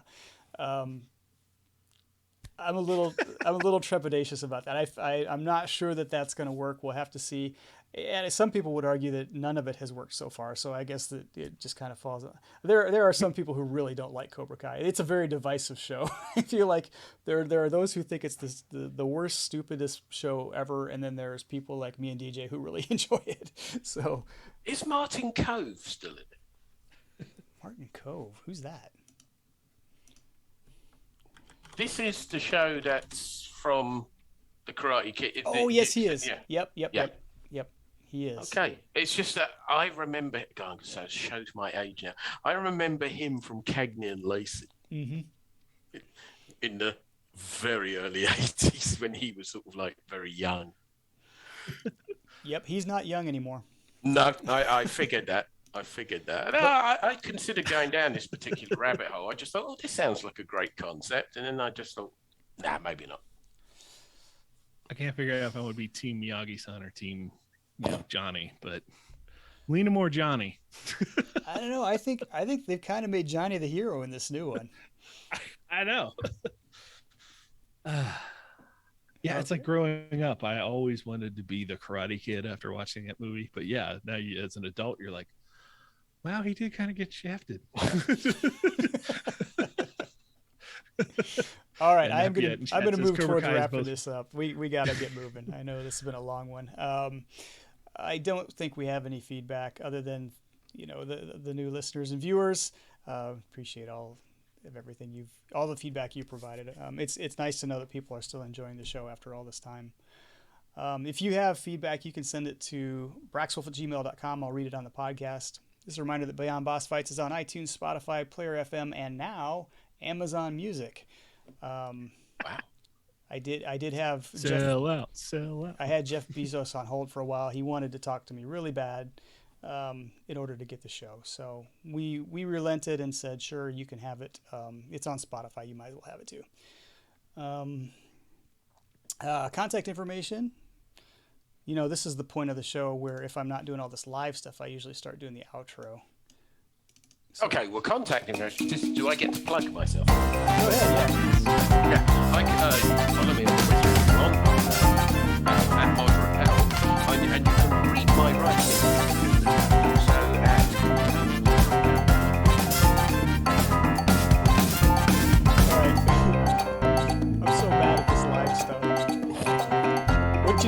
Roger, is that unfortunately I hit the play button at the exact same time you started reading off your contact information. So I think you got drowned out by the outro music.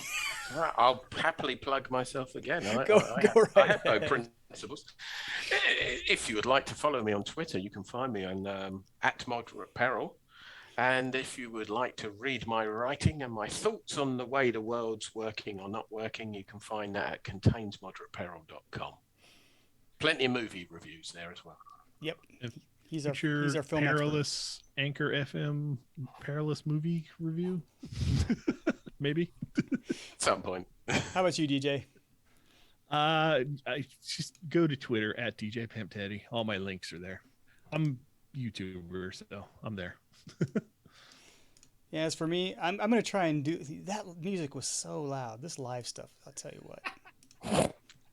I'm going to try and turn it down here. Okay. There we go. Professionalism. Twitter @Braxwolf, BRAXWOLF. You can email me at braxwolf@gmail.com. And my blog still does exist, as does this podcast, at braxwolf.wordpress.com. I want to thank my co-hosts. I want to thank my guests. Thank everybody for coming. And we will see you next time.